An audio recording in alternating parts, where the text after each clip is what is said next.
First turn on the main power switch.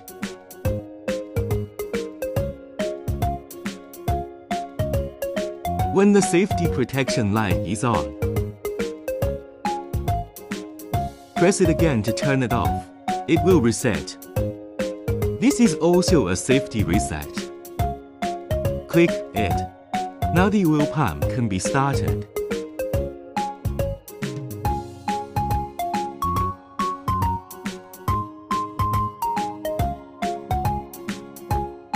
This machine uses the LM69 system. The startup screen is displayed.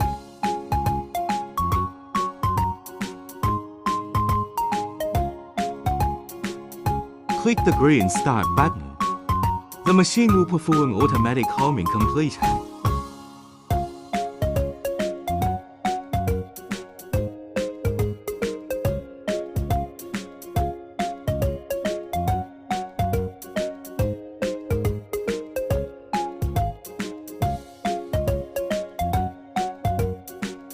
Start. The homing completed is complete. After completion, bending operations can be performed. For example, press the foot pedal down.